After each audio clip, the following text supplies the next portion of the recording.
Hi అందరికీ నమస్కారం. మేమైతే మా నేటివ్ ప్లేస్కి వెళ్ళాము. ఇక్కడ 2 రకాల గోంగూర పచ్చళ్ళు అయితే చేసాము. ఒకటి పుల్లగూర టైపు చేసేది, ఒకటి వచ్చేసేసి నిల్వ పచ్చడి.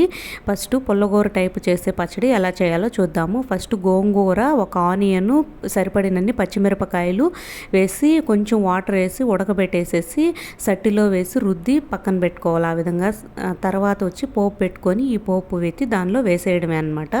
ఒక రకం పచ్చడి. ఇది పుల్లగూర అంటారు, గోంగూర పచ్చడి అని కూడా అంటారు. తర్వాత వచ్చి ఇది మా ఊరు వీవు. ఇక్కడ ఎక్కువ వరి వేస్తారనమాట. ఈ టైంలో అయితే చాలా బాగుంటుంది వ్యూ చూడడానికి, మొత్తం అంతా గ్రీన్గా. ఓకే, తర్వాత పచ్చడి ఎలా చేయాలో చూద్దాం. నిల్వ పచ్చడి ఫస్ట్ బాండిట్లో ఆయిల్ వేసుకొని ఎండుమిరపకాయల్ని దోరగా వేయించుకోవాలి. ఎండుమిరపకాయలు వేగిన తర్వాత ధనియాలు, జీలకర్ర, కొంచెం మెంతులు అనమాట, అవి కూడా బాగా వేగిన తర్వాత కల్లుప్పు అంటారు కదా, అది వేసి రోట్లో వేసి దంచి పొడిలాగా చేసి పక్కన పెట్టుకోవాలి. అదే బాండిట్లో మనం శుభ్రం చేసిన గోంగూరను కూడా వేసేయాలి. ఇది ఎర్ర గోంగూర అంటారు. తెల్ల గోంగూర, ఎర్ర గోంగూర 2 రకాల గోంగూరలు అయితే అమ్ముతుంటారు.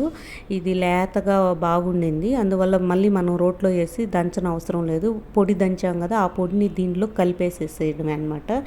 ఇది కూడా కలిపేసేసి నీట్గా ఈవెన్గా మొత్తం కలిపేసేయాలి. కింద అడుగంటుకోకుండా అక్కడే ఉండి కలిపెడుతూ ఉండాలి.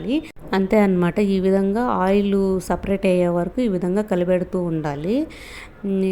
ఇది వచ్చేసేసి ఎన్ని రోజులైనా సరే నిల్వ కూడా ఉంటుంది, బయట పెట్టినా ఉంటుంది, ఫ్రిడ్జ్లో అయినా పెట్టుకోవచ్చు. అంతే అన్నమాట, రెడీ అయిపోయింది. ఈ విధంగా ఆయిల్ అంటే నిల్వ ఉండాలి కాబట్టి ఇట్లాగా అక్కడే ఉండి నీట్గా ఈ విధంగా కలిపెట్టాలి. అంతే.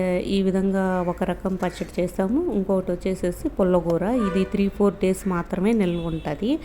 ఇది కూడా టేస్ట్ చాలా బాగుంటుంది, అప్పటికప్పుడు తినడానికి. ఇట్లాగా సట్లో రుద్ది తిరగమాత పెడతాం కాబట్టి చాలా బాగుంటుంది ఇది కూడా.